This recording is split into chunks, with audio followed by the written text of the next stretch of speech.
జై తెలంగాణ జాగృతి జనంబాట కార్యక్రమంలో మరి 3వ జిల్లాకు వచ్చినాం.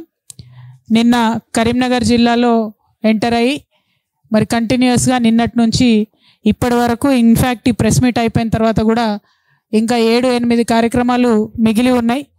ఈ జిల్లాలో ఉండేటటువంటి అన్ని సమస్యలపైన ఒక అవగాహన తెచ్చుకోవడానికి వీలైనంత మంది ప్రజలతోని ఆయా సంఘాల నాయకులతోని సమస్యాత్మకంగా ఉండేటటువంటి అంశాల దగ్గరికి స్వయంగా వెళ్ళడం, మన దగ్గరకు వచ్చి సమస్యలు చెప్పుకునే పరిస్థితిలో ఉన్న వాళ్ళందరినీ కలిసేటటువంటి ప్రయత్నం చేస్తూ జాగృతి సాగిస్తున్న జనంబాట కార్యక్రమంలో మరి 3వ జిల్లా చాలా అద్భుతంగా ప్రజలందరి దగ్గర నుంచి కూడా మంచి స్పందన వస్తూ ఉన్నది. ఎక్కడికి వెళ్ళినా ఒకటే మాట వినిపిస్తూ ఉన్నది, మీరు సామాజిక తెలంగాణ అని ఏదైతే అంటూ ఉన్నారో ఆ సామాజిక తెలంగాణ సాధనలో మరి వెనకడుగు వేయకండి, అన్ని వర్గాలను కలుపుకోండి అని చెప్పి మాట్లాడుతున్నారు. ఈరోజు కూడా మాట్లాడినటువంటి ప్రతి ఒక్క వ్యక్తి, ప్రతి ఒక్క మేధావి, ప్రతి ఒక్క సమాజం బాగుండాలి, సమసమాజం కావాలని కోరుకునే ప్రతి ఒక్కరు కూడా ఇన్ని సంవత్సరాలైనా 79 సంవత్సరాల స్వతంత్ర భారతదేశంలో 12 సంవత్సరాల స్వరాష్ట్రంలో ఎందుకు మనము విద్య, వైద్యం లాంటి కనీస సదుపాయాలను ప్రజలకు ఇవ్వలేకపోతున్నాం అనేటటువంటి ఒక ఆవేదనను, బాధను కూడా వ్యక్తం చేసినటువంటి విషయాన్ని మనందరం కూడా గమనించుకోవాలి. అంటే ఎక్కడికి పోయినా, ఏ జిల్లాకు పోయినా కామన్గా ఉండేటటువంటి సమస్యలే ఇవి. ఇదే అంశాన్ని నేను పదే పదే చెప్తూ వచ్చాను. ఇవాళ తెలంగాణ వస్తే అందరం బాగుంటాం, సబ్బండ వర్గాలం బాగుంటాం, సకల జనులం బాగుంటాం అనుకుంటే మరి ఎందుకు పేదవాడికి ఇంకా వైద్యం అందుతలేదు, ఎందుకు పేదవాడికి విద్య అందుతలేదు, ఎందుకు ప్రభుత్వం ఫీజు రీఎంబర్స్మెంట్ ఇవ్వకపోతే ఇంట్లో పిల్లలు చదువు మానేసి కూర్చునే పరిస్థితి స్వరాష్ట్రంలో వచ్చింది అనేటటువంటి అంశాలను దయచేసి అందరం కూడా బుద్ధిజీవులం ఆలోచించాల్సినటువంటి సందర్భం వచ్చింది. మరి కార్మిక రంగంలో చూసినట్టయితే మోదీ గారు ఎన్ని నల్ల చట్టాలు చేసినా కనీసం మనం ఎక్కడ కూడా స్పందించలేదు. కార్మికులకు అన్యాయం జరుగుతూ ఉన్న అనేక రంగాల్లో మిన్నకుండిపోయినాం. హక్కుల కోసం పోరాడి సాధించుకున్నటువంటి రాష్ట్రంలో ఆ పోరాట తత్వం మరి ఏమైపోయిందో నిజంగా అర్థం కాని పరిస్థితి. ఆర్టీసీ కార్మికులు కావచ్చు, సింగరేణి కార్మికులు కావచ్చు, పోరాడితే తప్ప ఏది కూడా రానటువంటి పరిస్థితి. సింగరేణిలో 10 సంవత్సరాలు కేసీఆర్ గారి సహకారం ఎంతో ఉండబట్టి నిరంతరం వారు ఇచ్చినటువంటి సపోర్ట్తో మేము బలంగా ఆఫీసర్లతో కొట్లాడినాం కాబట్టి సింగరేణిలో అంతో ఎంతో కొంత కాపాడుకోగలిగినాం. ఇంకా జరగాల్సింది చాలా ఉంది, అందులో కూడా ల్యాప్సెస్ ఉన్నాయి, వాటి మీద తప్పకుండా పనిచేస్తాం. కానీ ఆర్టీసీ విషయంలో మాత్రం ఇప్పటికీ ఈ జిల్లాలో ఆర్టీసీ మంత్రి ఉన్నారు కాబట్టి చెప్తా ఉన్నాం, చాలా చాలా దారుణమైన పరిస్థితి. అంటే ఈ అంశాలు డెఫినెట్గా ప్రతి ఒక్కరం కూడా ఆలోచించుకోవాల్సినటువంటి సందర్భం. ఏది ఏముందిలే, బాగుందిలే, అంతా బాగానే ఉంది, నడిచిపోతుంది, తింటలేమా, పంటలేమా, ఉంటలేమా అంటే 200 సంవత్సరాలు భారతదేశం బానిసత్వంలో ఉండిపోయింది. ఏముంది, ఏదో ఒకటి అందరం బాగానే ఉన్నాం కదా అనుకుంటే 60 సంవత్సరాలు తెలంగాణ పరాయి పాలనలో మగ్గిపోయింది. అట్లా కాదు, జర ఆలోచన చేయాలి అని చెప్పి మనం సంఘం కట్టడం మొదలు పెడితే దేశానికి స్వతంత్రం వచ్చింది. అట్లా కాదు, కొంత ఆలోచన చేయాలి మేధావులందరం అనుకొని జయశంకర్ సార్ ఒక నిప్పురవ రగిలిస్తే తెలంగాణ రాష్ట్రం వచ్చింది. ఇవాళ కూడా జరగాల్సింది అదే. ఆడ అమెరికా వాడు ఎలగొడుతున్నాడు, ఓ పక్క దుబాయ్ వాడు ఎలగొడుతున్నాడు, ఇంకొక పక్క మన జపాన్ పోదామంటే భాష రాదు, జర్మన్ పోదామంటే భాష రాదు, ఉన్న కాడ ఉద్యోగం చేసుకోవాలంటే చేసుకోలేనటువంటి పరిస్థితి. ఆలోచించుకోవద్దా? ఇప్పటికన్నా మనం ఏం చేసుకోవాలని ఆలోచించుకోవద్దా? డెఫినెట్గా ఒక విప్లవాత్మకమైనటువంటి ఆలోచన రావాల్సిన సందర్భం తెలంగాణలో, భారతదేశంలో వచ్చింది. ఇంకెన్ని రోజులు డిపెండ్ అవుతాం? ఆ దేశానికో ఉద్యోగం చేస్తాం, ఈ దేశానికో ఉద్యోగం చేస్తాం. నేను ప్రపంచం అంతా చుట్టి వచ్చినటువంటి వ్యక్తిగా చెప్తా ఉన్నా. ఆషామాషిగా సరదాకు పోలే వరల్డ్ టూర్కి. నేను వైస్ ప్రెసిడెంట్ ఆఫ్ ఇండియా గారితో అనేక దేశాలు తిరిగి వచ్చినాం. లోక్సభ స్పీకర్ గారితో అనేక దేశాలు తిరిగి వచ్చినాం. ఆ సందర్భంలో ప్రొసీజర్స్ ఏంది, పాలసీస్ ఏంది, ఏం చేస్తే బాగుంటుంది. మిడిల్ ఈస్ట్లో మొత్తం ఎమిరేట్స్లో ఇక్కడ నుంచి వలసపోయినటువంటి మన అన్నదమ్ములు ఉంటే అనేక సందర్భాల్లో బాధపడ్డాం. చిన్న దేశం ఫిలిప్పీన్స్ లాంటి దేశం ఎమిరేట్స్ని డిక్టేట్ చేసి మినిమం పే పాలసీ పెట్టింది, మినిమం వేజెస్ పాలసీ. ఇంత పెద్ద భారతదేశం, 140 కోట్ల దేశం, ఇంతవరకు ఈడికేలి గల్ఫ్ పోయిన మనోళ్లకు మినిమం జీతం ఇచ్చినా ఇవ్వకున్నా మన గవర్నమెంట్ ఏమనదు. ఆడవని కొట్టి చంపినా ఏమనదు, కొట్టాల్లాగా పెట్టి వాళ్ళ నన్ను ఉంచినా ఏమనదు. ఒకసారి అయితే దుబాయ్కి పోయినప్పుడు పాపం అక్కడున్న అన్నదమ్ములంతా ఐరన్ రాడ్స్తోని బతుకమ్మ వేసి డప్పు కొట్టుకుంటా పాట పాడితే ఆగలేక ఏడ్చేసిన నేను అక్కడ. ఏంది పరిస్థితి, ఏంది ఈ ఎండేంది, ఈ దుమ్మేంది, ఇసుకేంది, మనం ఇక్కడ ఉండుడేంది అని.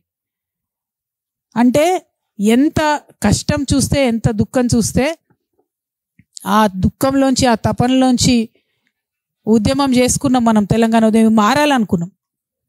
ఎస్, టు అన్ ఎక్స్టెంట్ మారినాయి, డెఫినెట్లీ, నేను కాదనట్లేదు, మారినాయి. కానీ మారాల్సింది ఇంకా చాలా ఉంది. దానికోసం మాత్రం పిడికిలు బిగించి ఉద్యమం చేయకపోతే ఎవరు వినరు, విస్తరాకేసి ఎవరు వడ్డించి పెట్టరు. సమాజం బాగుండాలంటే, ఆ బాగుండడంలో మనందరం ఉండాలనుకుంటే పిడికిలు బిగించి కొట్లాడాల్సిందే. ఇవాళ సామాజిక తెలంగాణ రావాలంటే ఎందుకంటున్నా, 50% ఉన్నామబ్బా మేము లేడీస్, ఆడోళ్ళం. ఎక్కడున్నాం? 50% మంది ఉన్నామా? మీకు అధికారంలో కనపడుతున్నామా ఎక్కడన్నా? 33% ఎందుకు ఇవ్వాలి 50% ఉన్నోళ్లకు? ఆనాడు 50% ఉన్న లేడీస్కి 33% ఇస్తామంటే ఎవరం మాట్లాడలే కాబట్టి ఇవాళ 52% ఉన్న బీసీలకు 42% ఇస్తామన్నా ఎవరం మాట్లాడలేని పరిస్థితి అయిపోయింది. ఏవి సమాజంలో ఇండిపెండెంట్గా జరగవు సంఘటనలు. ఒకసారి అన్యాయం జరుగుతున్నప్పుడు నోరు మూసుకొని ఉంటే రెండోసారి అన్యాయం జరిగినప్పుడు మాట్లాడే అర్హత కోల్పోతాం. అక్కడెక్కడనో సముద్ర తీరాన సీతాకోక చిలుక రెక్కలు ఆడిస్తే ఇక్కడ తుఫాన్ వస్తుందట. అదేవిధంగా ఒక అన్యాయం జరుగుతున్నప్పుడు, ఒక సంఘటన జరుగుతున్నప్పుడు సమాజంలో అందరం కలిసి కొట్లాడితేనే ముందుకు పోయే పరిస్థితి వస్తుంది. ఇవాళ నేను మా తెలంగాణ అన్నదమ్ములను, కరీంనగర్ బిడ్డల్ని ప్రత్యేకించి కోరేది ఒకటే. కరీంనగర్ అంటేనే శాతవాహనుల జిల్లా, చాలా గొప్ప చరిత్ర. ఇక్కడ ఉండేటటువంటి జినవల్లభుని శాసనం, బొమ్మలమ్మ గుట్ట జినవల్లభుని శాసనంతోనే తెలుగుకు ప్రాచీన హోదా తీసుకురావడానికి ఎన్ని తంటాలు పడ్డామో నాకు తెలుసు. పాపం హరికృష్ణ గారు అని ఒక ఆఫీసరు, నేను ఎట్టి పరిస్థితుల్లో తెలుగుకు ప్రాచీన హోదా రావాల్సిందే, పోరాటం చేయాల్సిందే అని గవర్నమెంట్లోకి వచ్చిన తర్వాత ఇక్కడున్న జినవల్లభుని శాసనం కందపద్యం తీసుకపోతేనే తెలుగుకు ప్రాచీన హోదా వచ్చింది. ఇవాళ 2 తెలుగు రాష్ట్రాలకు కూడా గౌరవం దక్కింది. లేకపోతే తమిళే ఒకటి ప్రాచీన భాష, తెలుగుకు ప్రాచీన హోదా లేదన్నారు. కొట్లాడిన, మారాటపడ్డం, ఆవేశపడ్డం, తీసుకొచ్చినాం ఫైనల్గా. ఆ గొప్ప అవకాశం ఇచ్చినటువంటి గడ్డ కరీంనగర్ గడ్డ. మరి ఇవాళ ఆ జినవల్లభుని కందపద్యం ఉన్న గుట్టను కాపాడుకోవడానికి ఇంటర్నల్గా నేను ఎంత సఫర్ అయినో కూడా మీకు తెలియాలి. ఎందుకంటే ఇక్కడ ఉన్నదంతా తెలుసు ఏం జరుగుతుందో. గ్రనైట్ గుట్టలన్నీ ఎట్లా కరిగిపోతున్నాయో మీ అందరికీ తెలుసు. తప్పు లేదు, సహజ వనరులను వాడుకోవాల్సిందే, దాని నుంచి రెవెన్యూ రావాల్సిందే, అది మనకు, మన ప్రాంతానికి ఉపయోగపడాల్సిందే. కానీ గవర్నమెంట్ 10 మీటర్లు తవ్వమంటే 100 మీటర్లు తవ్వినా చూడకుండా ఉంటాం. ఎందుకంటే మేమే ఎమ్మెల్యేలం, మేమే ఎంపీలం, మేమే అందరం ఉన్నాం అనుకుంటూ పోయినందుకే ఇవాళ ఎంత నష్టం జరుగుతున్నది. ఈ కరీంనగర్ నుంచి వేములవాడ పోతే ఆ దుమ్ముకు వశం కూడా కాదు పోవడానికి. మీ అందరికీ తెలుసు, రోజు రోజు కష్టాలు పడుతున్నాం. మీ అందరికీ ఏమంటాం, ఏమనలేం. ఎందుకంటే ఇక రకరకాల బంధనాలు వచ్చినాయి, వాటిలో జోలికి పోతే నేను బాగుండదు, వ్యక్తుల పేర్లు చెప్తే బాగుండదు. కానీ ఇప్పుడు కూడా నేను కోరేది ఒకటే, ఇక్కడ ఉండేటటువంటి గ్రనైట్, ఇక్కడ ఉండేటటువంటి రాబడి వచ్చేటటువంటి మార్గం. ఎందుకంటే అంతకుముందు ఉమ్మడి కరీంనగర్ జిల్లా అంటే మీకు సింగరేణి ఉంటుండే, ఆదాయం వస్తుండే. ఇవాళ ఆదాయం వచ్చేటటువంటి ఏకైక మార్గం గ్రనైట్. సీనరేజ్ ఉంటే ఏదైనా డెవలప్ అయి ఉంటే అవుతుందేమో అంటే. కానీ అసలు ఏ రోడ్డు చూడండి, నిన్న మేము అన్ని చోట్లకు పోయినాం. రావడమే మేము హుజురాబాద్కు పోయినాం, మానకొండూరు పోయినాం. ఎక్కడ ఏ రోడ్డు చూడండి దారుణమైన పరిస్థితి. మరి ఎందుకుందో ఈ పరిస్థితి ఒకసారి మనం ఆలోచన చేసుకోవాలి. ఇవాళ కేంద్రంలో ఉండేటటువంటి బీజేపీలో ఉన్నటువంటి బండి సంజయ్ అన్న కూడా మరి ఒక బ్రిడ్జ్ వచ్చింది చూసినా నేను, రాంగా పోంగా ఆడనే 20 నిమిషాలు ట్రాఫిక్ ఆగే పరిస్థితి. ఎందుకు పూర్తయితే లేదు? అన్నయ్య మినిస్టర్గా కూడా ఉన్నారు, 7 ఏళ్ళు అవుతుంది. దయచేసి వాటి మీద శ్రద్ధ పెట్టవలసిందిగా బండి సంజయ్ గారిని నేను కోరుతా ఉన్నాను. అదేవిధంగా మేము వెళ్ళి మొట్టమొదట తడిసినటువంటి ధాన్యం చూసినాం. ఆ రైతుల గోస మామూలుగా లేదు. 3, 4, 5 రోజుల నుంచి నేర్పుకుంటూ అక్కడనే ఉంటున్నారు. వారం రోజులు కుప్ప పోసుకొని అక్కడనే ఉంటున్నారు. వాన వస్తే చాట్లతో నెత్తిపోసుకుంటా మళ్ళా కూడా అక్కడే ఉంటున్నటువంటి పరిస్థితి. ప్రభుత్వాన్ని దయచేసి నేను విజ్ఞప్తి చేస్తూ ఉన్నాను. మొంతా తుఫాన్ అనేటటువంటిది కంప్లీట్గా బీభత్సం సృష్టించింది. కేవలం ఖమ్మం, వరంగల్ కాదు, కరీంనగర్ జిల్లాలో, నిజామాబాద్ జిల్లాలో, ఇతర ప్రాంతాల్లో కూడా బీభత్సం జరిగింది. కరీంనగర్లో ప్రత్యేకించి నేను నిన్న కళ్ళతో చూడడం జరిగింది. కాబట్టి ఇమీడియట్గా ఎక్కడెక్కడైతే రైతులు పంట నష్టపోయినరో, ఎక్కడెక్కడైతే పైరు మొత్తం ఒరిగిపోయిందో కోత కొయ్యకుండానే, మరి అటువంటి వారందరికీ కూడా ఎకరానికి 50,000 రూపాయలు నష్టపరిహారం ఇవ్వాలని చెప్పి నేను డిమాండ్ చేస్తూ ఉన్నాను. అదేవిధంగా మరి వెల్ఫేర్ హాస్టల్లో జరుగుతున్నటువంటి మరణాల మీద నేను అనేక సందర్భాల్లో గొంతెత్తడం జరిగింది. నిన్న శ్రీవర్షిత అనేటటువంటి అమ్మాయి దగ్గర కూడా, శ్రీవర్షిణి అనే అమ్మాయి దగ్గర కూడా మేము వెళ్ళడం జరిగింది. చాలా దారుణమైన విషయం. బీసీ వెల్ఫేర్ హాస్టల్లో అత్యంత టాలెంట్ ఉన్నటువంటి ఆడబిడ్డ కరెక్ట్ పేరెంట్స్తో మాట్లాడిన గంటన్నరలో చనిపోయింది ఆ అమ్మాయి. కారణం ఏంటంటే 8 రోజులైంది ఇంతవరకు పోలీసు వాళ్ళు మాట్లాడతలేరు, కలెక్టర్ అమ్మ మాట్లాడతలేదు, ఎవరు మాట్లాడతలేరు. జిల్లా మంత్రులు అయితే మాట్లాడనటువంటి పరిస్థితి ఉన్నది. నేను డిమాండ్ చేస్తూ ఉన్నాను, ఒక ఆడబిడ్డగా వెల్ఫేర్ హాస్టల్లోకి ధైర్యంగా పేరెంట్స్ పిల్లల్ని పంపించాలంటే శ్రీవర్షినికి ఏం జరిగిందో తెలియాలి. 110 మంది బిడ్డలు ఇప్పటికీ గురుకులాలలో చనిపోయినరు. వారందరికి కూడా ప్రభుత్వం న్యాయం చేయాలని చెప్పి నేను డిమాండ్ చేస్తూ ఉన్నాను. గురుకులాలను సరిగ్గా మెయింటైన్ చేయడానికి ప్రభుత్వం అదనపు చర్యలు తీసుకోవాలని చెప్పి కూడా నేను డిమాండ్ చేస్తూ ఉన్నాను. అదేవిధంగా కల్వల ప్రాజెక్టు చూడడం జరిగింది మేము. అది మానకొండూరుకు, హుజురాబాద్కు మధ్యలో ఉన్నది. మరి ఆ ప్రాజెక్టు, కల్వల ప్రాజెక్టు దాదాపుగా 3 సంవత్సరాలు అవుతుంది. మత్తడి కొట్టుకపోయింది. మత్తడి కొట్టుకపోతే పాపం అక్కడ ఉన్న రైతులు వాళ్ళంతట వాళ్ళే బండు నిర్మాణం చేసుకున్నారు. ఆ నిర్మాణం చేసుకున్న బండు ఎప్పుడు వరద కొంచెం ఎక్కువ వస్తే, వర్షం కొంచెం గట్టి పడితే అది కూడా కొట్టుకపోతున్న పరిస్థితి. కాబట్టి దీనికి శాశ్వత పరిష్కారమే కావాలి. 70 కోట్ల రూపాయలు ఆల్రెడీ మంజూరై రెడీగా ఉన్నది. ఆ మంజూరై రెడీగా ఉన్న 70 కోట్లను తక్షణమే ప్రభుత్వం రిలీజ్ చేయాలని చెప్పి నేను డిమాండ్ చేస్తూ ఉన్నాను. మరి కల్వల ప్రాజెక్టులో ముదిరాజ్ బిడ్డలు చాలా నష్టపోయినారు. 3 ఏళ్ల నుంచి ఆడ చేపలు పట్టుకోలేని పరిస్థితి ఉంది. ప్రభుత్వం ఫ్రీగా సీడేసుడు అన్నది మర్చిపోయింది. ఆ కట్ట రిపేర్ అయితే తప్పితే అక్కడ చేపలు పట్టుకొని బతికేటటువంటి దాదాపు 180 కుటుంబాలు ఉన్నాయి. వాళ్ళందరికీ కూడా ఇబ్బంది అయ్యేటటువంటి పరిస్థితి ఉంటుందని చెప్పి కూడా నేను తెలియజేస్తూ ఉన్నాను. మరి ఆడికెళ్ళి పోతుంటే మాకు వచ్చినటువంటి చాలా సీరియస్ రిక్వెస్ట్, ఈ అర్కండ్ల కన్నాపూర్ అనేటటువంటి రోడ్ ఏదైతే ఉందో అది నిరంతరం కూడా మొత్తం వాగు దాని మీదకి వెళ్ళి పొంగి పొర్లుతున్నది, ఇబ్బంది అవుతున్నది. తక్షణమే పూర్తి చేయాలని ప్రభుత్వాన్ని డిమాండ్ చేస్తూ ఉన్నాను. అట్లానే గుండ్లపల్లి టు గన్నేరువరం రోడ్ కూడా తొందరగా పూర్తి చేయాలని చెప్పి స్థానిక ఎమ్మెల్యేలను నేను డిమాండ్ చేస్తూ ఉన్నాను. ఇంకా ఆ తర్వాత ఇక్కడ మనకు ప్రత్యేకమైనటువంటిది రామడుగు మండలం.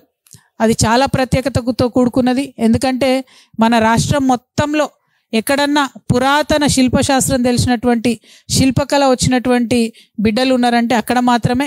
మరి వారిని కాపాడుకోవాల్సినటువంటి బాధ్యత మన మీద ఉన్నది. అక్కడ కొన్నే కుటుంబాలు ఉన్నాయి. నేను ప్రభుత్వాన్ని రిక్వెస్ట్ చేస్తూ ఉన్నాను, అక్కడ కలెక్టర్ గారిని రిక్వెస్ట్ చేస్తూ ఉన్నాను. తర్వాత లెటర్ రూపంలో కూడా వారికి ఇచ్చి వారిని ఫాలోఅప్ చేయడం జరుగుతుంది. ఖచ్చితంగా ఒక 5 ఎకరాలన్నా ఆ శిల్పులకు జాగా ప్రభుత్వం నుంచి ఫ్రీగా ఇవ్వాలని డిమాండ్ చేస్తూ ఉన్నాను. ఇదివరకు ఉన్నటువంటి గవర్నమెంట్ ఆర్డర్స్నే వాటిని మీరు ఫేవరబుల్గా తీసుకొని వారికి ఉచిత కరెంటు కూడా ఇచ్చేటటువంటి ప్రయత్నం చేయవచ్చును. ఆ వెసులుబాటు వాడుకొని ప్రభుత్వం వారికి ఉచితంగా కూడా కరెంట్ ఇవ్వాలని చెప్పి నేను ఈ సందర్భంగా డిమాండ్ చేస్తూ ఉన్నాను. అదేవిధంగా మరి కరీంనగర్ పట్టణం మీ అందరికీ తెలుసు. కేసీఆర్ గారు ఆనాడు హైదరాబాద్కి కాదు స్మార్ట్ సిటీకి వచ్చే డబ్బులు 1000 కోట్లు కరీంనగర్కి వాడుకోండి అని చెప్పి గవర్నమెంట్ నుంచి అఫీషియల్గా హైదరాబాద్ బదులు కరీంనగర్కు స్మార్ట్ సిటీ స్టేటస్ ఇస్తూ ఆనాడు నిర్ణయం తీసుకున్నాం. ఎందుకంటే అప్పటి ఆలోచన ఏముండే అంటే హైదరాబాద్ నగరంతో పాటు వరంగల్, కరీంనగర్ ఇవన్నీ కూడా ధీటుగా ఎదగాలనే ఆలోచన ఉండే.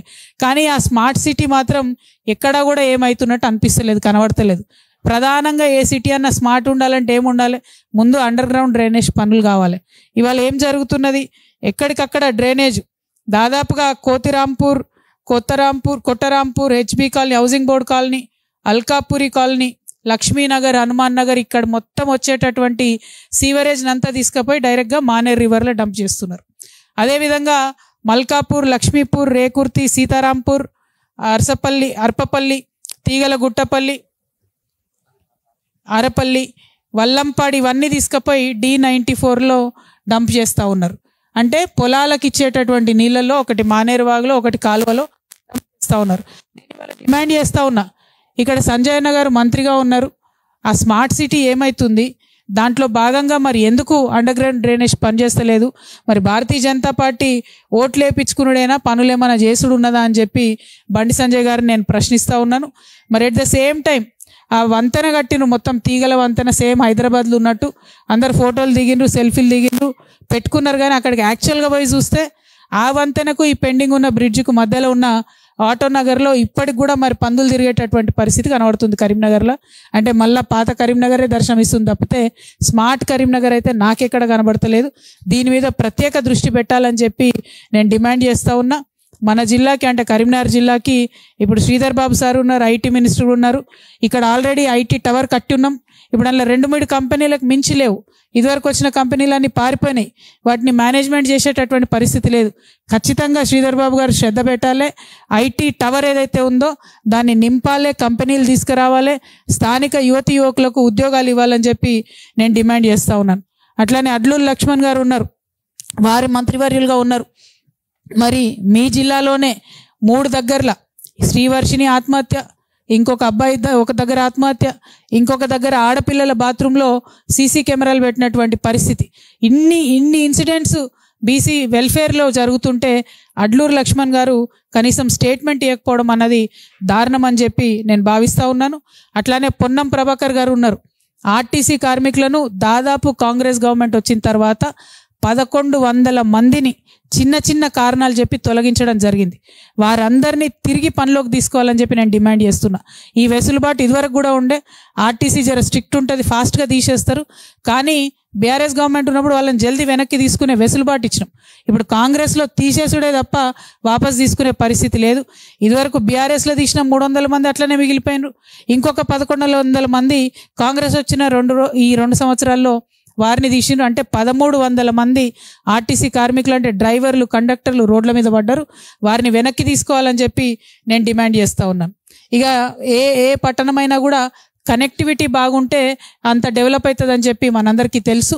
మరి ఖచ్చితంగా ఇదివరకు అయితే మీ అందరికి గుర్తుండుంటుంది, వాయుదూత నడిచిన టైంలో మన కేశవరామ్ సిమెంట్స్ దగ్గర ఉన్నటువంటి చిన్న ఎయిర్పోర్ట్ని కూడా వాడుకునే వాళ్ళు అప్పుడు. కానీ ఇప్పుడు అసలు కనీసం ఎయిర్పోర్ట్ గురించి కరీంనగర్లో ఎవరు మాట్లాడుతూనే లేరు. మా నిజామాబాద్లో మేము ప్రయత్నం చేసినాం, 800 ఎకరాలు సేకరించి పెట్టినాం. వరంగల్ ప్రయత్నం జరిగింది, ఇప్పుడు అక్కడ ఎయిర్పోర్ట్ మంజూరైంది. మరి కరీంనగర్లో ఎందుకు మాట్లాడతలేరు ఎయిర్పోర్ట్ గురించి అన్నది ఆలోచన చేయాలి. ఇక్కడ నుంచి కేంద్ర మంత్రి ఉన్నారు కాబట్టి బండి సంజయ్ గారు దాని గురించి బాధ్యత తీసుకోవాలని చెప్పి నేను డిమాండ్ చేస్తూ ఉన్నాను. అట్లానే నిన్నటి నుంచి అనేక మంది చెప్పింది ఏంటంటే కరీంనగర్ నుంచి తిరుపతికి, ముంబైకి, హైదరాబాద్కి, షిరిడీకి ప్రతిరోజు ట్రైన్లు నడిస్తే బాగా లాభం ఉంటుంది మాకు అని చెప్పారు. ఇదివరకు ఉండేటి ఏటా వారానికి ఒకసారి, అవి కూడా తీసేసిన పరిస్థితి ఉన్నది. కాబట్టి వాటిని మంచిగా చేయాలని చెప్పి మేము డిమాండ్ చేస్తూ ఉన్నాం. మరి మీ అందరికీ తెలుసు, మనం అందరం ఎప్పటి నుంచో అనుకున్నాం మైనారిటీ మినిస్టర్ లేడైంది ఒక్కరు కూడా అని. చలో अच्छी बात हो गई, जुबली हिल्स में चुनाव आ गया तो एटलीस्ट जल्दबाजी में ही सही अजहरुद्दीन साहब को एक माइनॉरिटी कम्युनिटी से मिनिस्ट्री मिल गया. इमरजेंसी में जो माइनॉरिटी मिनिस्टर बन गए, उसी इमरजेंसी के साथ माइनॉरिटी के जो इश्यूज पेंडिंग है, जो 2000 करोड़ देने वाले थे डेवलपमेंट के लिए माइनॉरिटीज़ को हर साल, उसको भी उसी इमरजेंसी से रिलीज़ करना है. और जो वक्फ के प्रॉपर्टीज़ को बचाने का काम करने वाले थे, उसको भी उसी इमरजेंसी से करना है. और माइनॉरिटी रिजर्वेशन के बारे में जो कांग्रेस गवर्नमेंट ने वादा किया था, उसको भी उसी इमरजेंसी के साथ अमल करने की ज़रूरत है. मैं आप सारे माइनॉरिटी भाइयों से यही गुजारिश करती हूँ, मैं आपकी बहन हूँ, आपके हमदर्द हूँ, और आप जानते हैं हमेशा से हम माइनॉरिटी कम्युनिटीज़ के वेलफेयर के लिए काम कर चुके हैं. आगे चल के भी हम काम करेंगे. जिस तरीके का इज्जत हमें मिलना था वो आज तेलंगाना स्टेट में मिल नहीं रहा है. जो सेल्फ रेस्पेक्ट हमें हुकूमत में रहने से, पावर शेयर करने से मिलती है, आज माइनॉरिटी कम्युनिटी को नहीं मिल रहा है. तो मेरा यही एस्पिरेशन है, मेरी उम्मीद है कि मैं अच्छे से काम कर सकूंगी. और वाटर सॉरी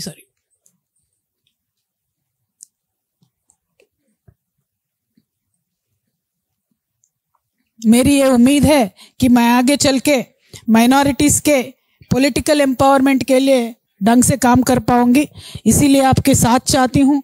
और एक सीरियस मेरा बिलीफ है कि जो स्टेट में माइनॉरिटीज़ को साथ में लेके काम करते हैं वो स्टेट को डेवलप होने से कोई भी नहीं रोक सकते हैं। और इसी साथ साथ मैं यही कहना चाहती हूँ कि बीजेपी रहने दो या कौन से भी पार्टी रहने दो, जो स्टेट में पार्टी रहेगी वो अगर माइनॉरिटी का साथ दे के उनको बचा के आगे चल सकेंगे और हमारे तेलंगाना में गंगा जमुना तहजीब को बरकरार रख सकेंगे तो उसी पार्टी का, उसी शख्सियत का आपको साथ देना चाहिए। मैं एक ऐसे ही पर्सनालिटी हूँ, हमेशा मैंने माइनॉरिटी वेलफेयर चाहा है, इसीलिए आज आपका साथ चाहती हूँ। ఇక మన ప్రెస్ మిత్రులందరికీ కూడా మళ్ళొకసారి నేను ధన్యవాదాలు తెలియజేస్తూ, జాగృతి జనం బాటలో 3వ రోజు కరీంనగర్ జిల్లాలో చాలా చాలా కార్యక్రమాలు చేసినాం. ఈ సమస్యలన్నీ ఇక్కడతో వదిలిపెట్టాం, ఇవాళ తెలుసుకున్నాం, ఇవాళ మీ ముందుకు తీసుకొచ్చినాం. తర్వాత కార్యాచరణలో భాగంగా ఎవరికి ఎట్లా ఒత్తిడి చేసి పని చేయించాలో, కొన్ని పనులు కలెక్టర్ గారి దగ్గర అయిపోతాయి, కొన్ని పనులు మంత్రుల దగ్గర అవుతాయి, కొన్ని ముఖ్యమంత్రి గారి దాకా పోతాయి. ఆయా మార్గాల్లో ఒత్తిడి పెట్టి తెలంగాణ జాగృతి సమస్యల పరిష్కారం కోసం నిరంతరం కృషి చేస్తుందని తెలియజేస్తూ, మరి ఇక్కడ ఉన్నటువంటి మేమందరం కూడా తెలంగాణ ప్రాంత ప్రజల కోసం, వారి యొక్క సమస్యల పరిష్కారం కోసం, వారి అభ్యున్నతి కోసం పాటుపడతామని కూడా ఈ సందర్భంగా తెలియజేస్తూ, మీడియా మిత్రులందరికీ కూడా ధన్యవాదాలు తెలియజేస్తూ సెలవు తీసుకుంటున్నాను. Thank you. జై తెలంగాణ.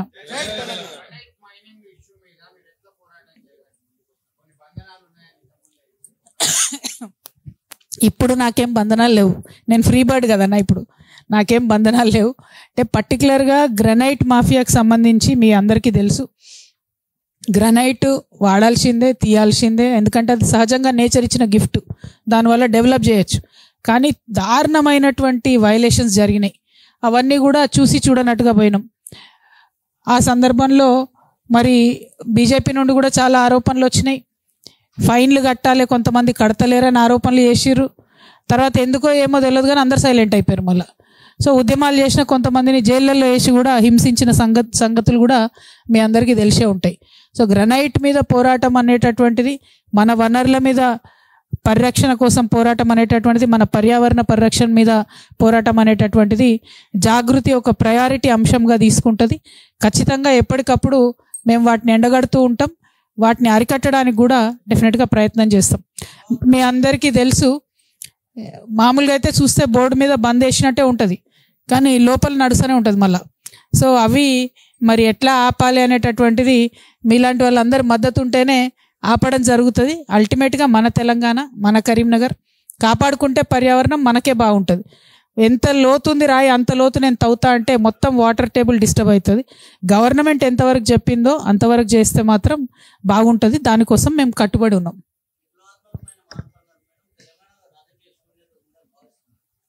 రాజకీయ శూన్యత అనేది 100% ప్రతి సందర్భంలో ఉంటుంది. ఇవాళ కూడా ఉన్నదని నేను భావిస్తున్నా.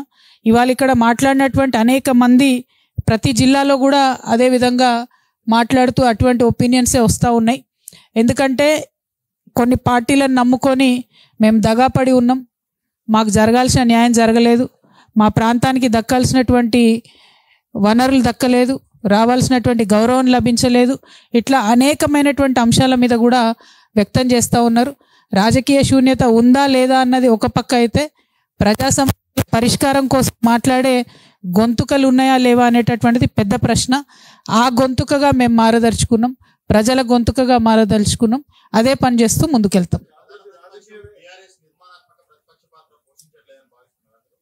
100% బీఆర్ఎస్ పార్టీ మీరు చూసిండ్రు. ఇవాళ కాంగ్రెస్ అయినా బీఆర్ఎస్ అయినా ఇద్దరు జూబ్లీహిల్స్లో బిజీగా ఉన్నారు. ఇక్కడ వాన వచ్చింది, వరద వచ్చింది, ఆడ వరంగల్లో ఘోరమైన పరిస్థితి ఉంది, ఖమ్మంలో ఘోరమైన పరిస్థితి ఉంది. ఈ మానకొండూరు నిన్న నేను కల్వలకు పోయినా, అక్కడ రైతులు 6,000 ఎకరాలు దాదాపు వాళ్ళు ఇబ్బంది పడుతున్నారు. స్థానికంగా గెలిచినటువంటి ఎమ్మెల్యే గారు రాలేదు ఇంతవరకు, పోనీ ఓడిపోయిన ఎమ్మెల్యే గారు కూడా రాలేదు. నేనేమంటున్నా అంటే ఓడిపోయిన ఎమ్మెల్యే గారు వచ్చి తొందరగా రిపేర్ చేయమని అడగాలి. గెలిచిన ఎమ్మెల్యే రిపేర్ చేస్తామని చెప్తామని గెలిచిండు కాబట్టి ఆయనన్నా రావాలి. అంటే రెండు పక్షాలు కూడా ప్రజల్లో తిరగడం లేదు. కాబట్టి ఆ పాత్ర జాగృతి పోషించదలుచుకున్నది. మేము ప్రజల దగ్గరికి వెళ్తాం, వాళ్ళ సమస్యల దగ్గరికి వెళ్తాం, వాళ్ళ పనులు వాళ్ళకు ఉంటాయి, వాళ్ళ తరఫున మేము పోరాటం చేస్తాం.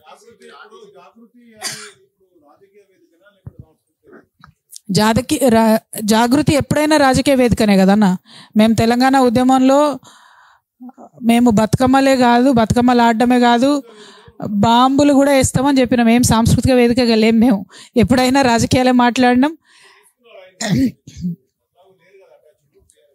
నో బీఆర్ఎస్ తోని అటాచ్డ్ ఉన్నామా లేదా అన్నది పక్కన పెడితే, జాగృతి ఎప్పుడైనా సరే ప్రజల కోసమే మాట్లాడింది. ఇప్పుడు కూడా అదే చేస్తాం. ఇప్పుడు తీసుకున్న లైన్ కూడా తెలంగాణనే, అప్పుడు తీసుకున్న లైన్ కూడా తెలంగాణనే.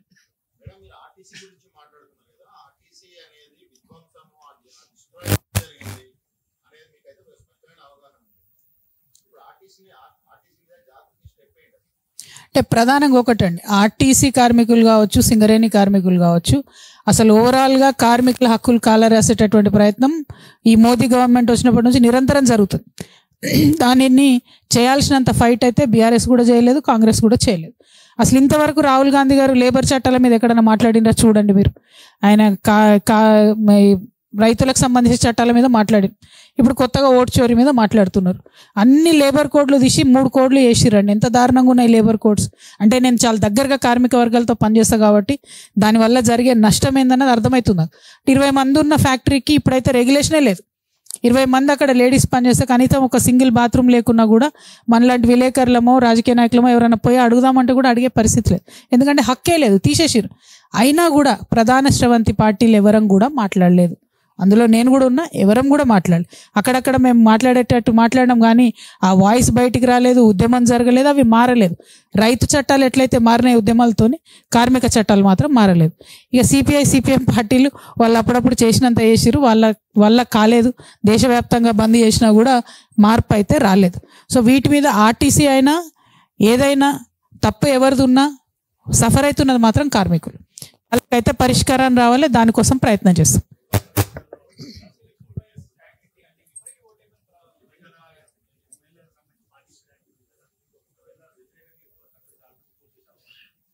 అంటే ప్రధానంగా ఒకటండి, అసలు లోకల్ బాడీ ఎన్నికలు ఎప్పుడు వస్తాయన్న విషయం ఎవరికి అర్థమవుతలేదు.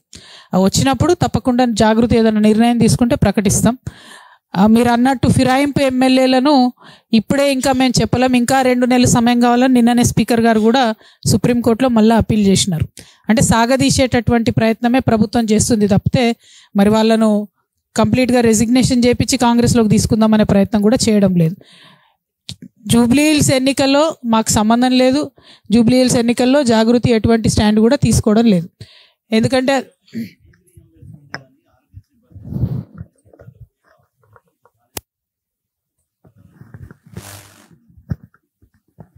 డెఫినెట్గా అండి, ఫీ రియంబర్స్మెంట్ మీద మీరు చూసుంటారు. నేను ఒక్కదాన్నే కౌన్సిల్లో బలంగా నిలదీస్తే సీఎం గారు నేను ఎవ్రీ మంత్ పే చేస్తాం ఫీ రియంబర్స్మెంట్ అని మాట ఇచ్చిండ్రు. కానీ ఆ తర్వాత ఆ మాట కూడా ఎగ్గొట్టిరు. మొన్న స్కూల్స్ కాలేజీలు అన్నీ బంద్ పెడతామంటే 600 కోట్లు రిలీజ్ చేస్తాం, మళ్ళీ అది క్లోజ్ చేసి ఇప్పుడు వీళ్ళు స్కూల్స్ కాలేజీలు అన్నీ కలిసి 10 లక్షల మందితో హైదరాబాద్ నగరాన్ని నింపుతాం, కవాతు చేస్తాం అంటున్నారు. అట్లాంటిది ఏదన్నా ఉంటే తెలంగాణ జాగృతి ముందు వరుసలో ఉంటుంది. ఈ స్కూల్స్, బడ్జెట్ స్కూల్స్, కాలేజెస్ మూతపడకుండా మా వంతు ప్రయత్నం మేము చేస్తాం. ఎందుకంటే అది మూతపడితే చాలా చాలా నష్టపోయేది ఆడపిల్లలే. అది నాకు ప్రత్యక్షంగా తెలుసు కాబట్టి ఖచ్చితంగా ఫైట్ చేస్తాం.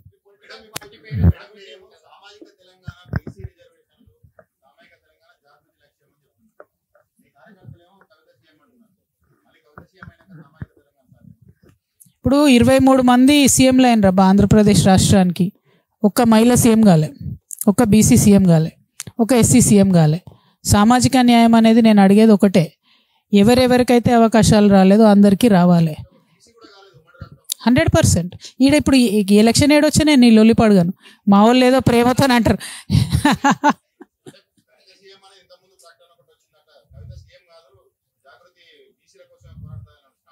ఇప్పుడు నేనేమంటున్నా అంటే బ్రదర్, నేను ఇప్పుడిప్పుడే మొదలుపెట్టిన, ఇది 3వ జిల్లాలో తిరుగుతున్నాం, ఇంకా 30 జిల్లాలు తిరగాలి. మేము తిరిగి ప్రతి ఒక్కరి దగ్గర నుంచి, మీలాంటి వాళ్ళ దగ్గర నుంచి ఐడియాస్ తీసుకొని మా కార్యాచరణ ఏంది అనేటటువంటిది ఆలోచన చేసుకుంటాం.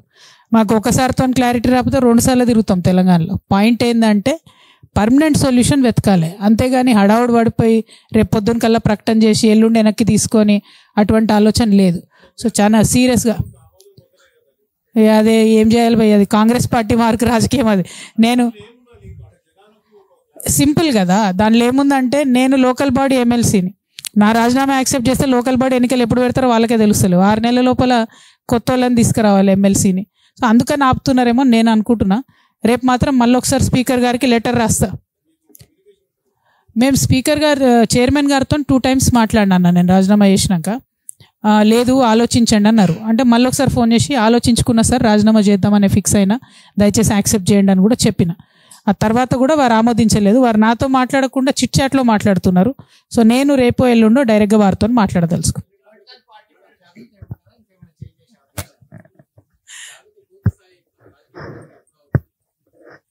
ఇంకా ఏం అనుకోలేనా, ఇంకా ఒక్కసారి మొత్తం తెలంగాణ అంతా జనం బాట కార్యక్రమం పూర్తయిన తర్వాత డెఫినెట్గా మీ అందరితో మళ్ళీ కూడా ఆలోచన చేసి డంకా బజాయించి అప్పుడు ప్రకటన చేస్తాం అటువంటి నిర్ణయం ఉంటే.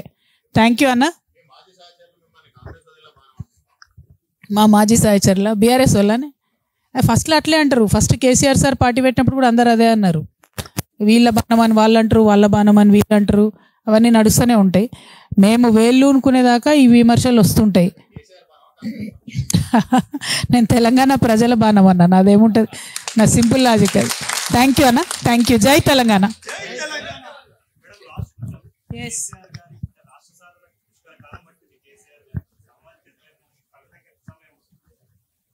ఏమో తెలియదు బ్రదర్ ఎంత సమయం పడుతుందో. కాకపోతే ఈ మధ్య అన్ని ఇన్స్టెంట్గా వస్తున్నాయి కదా, తొందరగా సామాజిక తెలంగాణ రావాలని నేను కూడా బలంగా కోరుకుంటున్నా. బీసీ రిజర్వేషన్ బిల్లు కానీ ముందు తొందరగా 2026లోనే వాళ్ళు కులగన్న వేస్తామంటారు కదా. సో వెంటనే బీసీ బిల్లు కూడా పాస్ అయితే చాలా సంతోషం. తర్వాత మా ఆడబిడ్డలది కూడా డీలిమిటేషన్ అయిపోతే మేము కూడా ఒక 69 మంది ఎమ్మెల్యేలం అవుతాం. సో ఇంకా సంతోషం. అట్లా ట్రెమెండస్ చేంజెస్ నెక్స్ట్ 3 yearsలోనే మీరు చూసే అవకాశం కూడా ఉంది. చాలా చాలా మార్పులు అయితే జరుగుతాయి నెక్స్ట్ 3 yearsలో. Thank you. 100% జరుగుతుంది. ఎవరైతే దగాపడ్డ తెలంగాణ ఉద్యమకారులు ఉన్నారో వారందరినీ కూడా హక్కును చేర్చుకుంటాం. అమరవీరుల కుటుంబాలకు సంబంధించి ఏదైతే అందరికీ కాంపెన్సేషన్ రాలేదో వాళ్ళందరికీ కాంపెన్సేషన్ ఇచ్చేటటువంటి ప్రయత్నం చేస్తాం. సో ఒకటి ఎక్కడైతే ల్యాప్సెస్ జరిగినాయో అవన్నిటినీ కూడా కరెక్ట్ చేసేటటువంటి ప్రయత్నం జాగృతి నుండి చేస్తాం. Thank you. జై తెలంగాణ.